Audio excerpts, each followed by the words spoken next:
It's Wednesday, July 8th. Let's get into one of Korea's top economic stories today. You are about to hear like the sharpest contradiction in Korean finance right now. It's this wild situation where corporate fundamentals and market confidence have just, completely decoupled. Oh, absolutely. Right. So you have to ask yourself, which signal actually defines Korea's direction? I mean, think of it this way. It's like watching a star athlete completely smash a world record on the exact same day their team's home stadium literally collapses around them. And Samsung is absolutely that star athlete here. Samsung posted a record Q2 operating profit of 89.4 trillion won, roughly 58.5 billion US dollars, up 1,810% year over year, reclaiming the global semiconductor #1 spot. But here is that collapsing stadium. On the exact same day, the KOSPI fell over 8% intraday, closing down 4.91%. It triggered a full 20-minute circuit breaker, the sixth halt in 2026 out of only 11 in the market's entire history. Foreign investors dumped 3 trillion won, about 2 billion US dollars, in this single session alone. The year-to-date foreign equity outflow has now reached a staggering 170 trillion won, roughly 111 billion US dollars. Okay, but wait.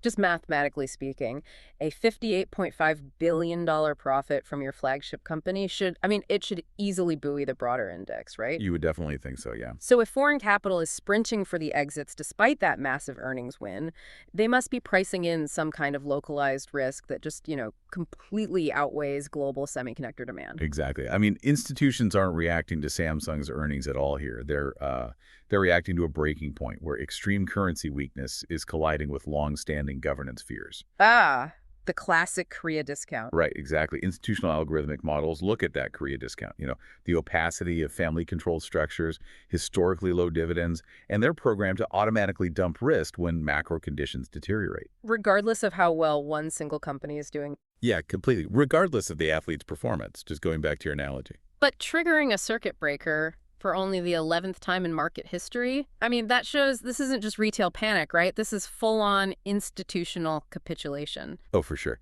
It is a major institutional move. But is it at all possible that this single-day $2 billion dump is just, temporary profit-taking on the good Samsung news?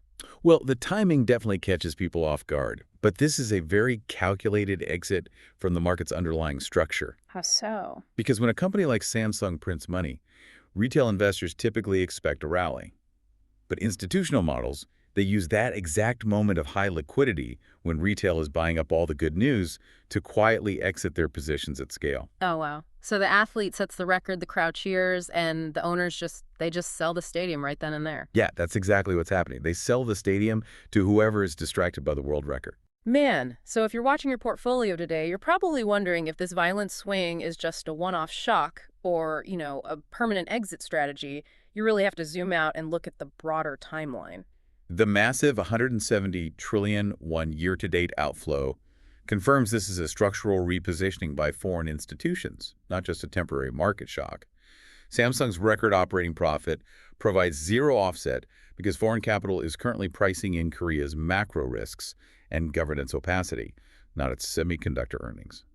Without credible governance reform and policy stability, this harsh decoupling between what Korea's best companies earn and what foreign institutions will hold is set to continue. Which leaves you with a fascinating and frankly critical question to ponder. Definitely. If record-breaking earnings just don't matter to foreign capital, what kind of shock will it actually take to force a real change in the Korea discount? It really is the multi-billion-dollar question. Truly. And just a quick reminder that this deep dive contains no investment advice, just the facts to keep you informed. That's today's AI PRISM, Front Page Daily. This episode was produced with AI assistance based on Seoul Economic Daily reporting and reviewed by a human editor. AI PRISM is a 1 i4A award-winning series. We'll be back tomorrow. #OP High.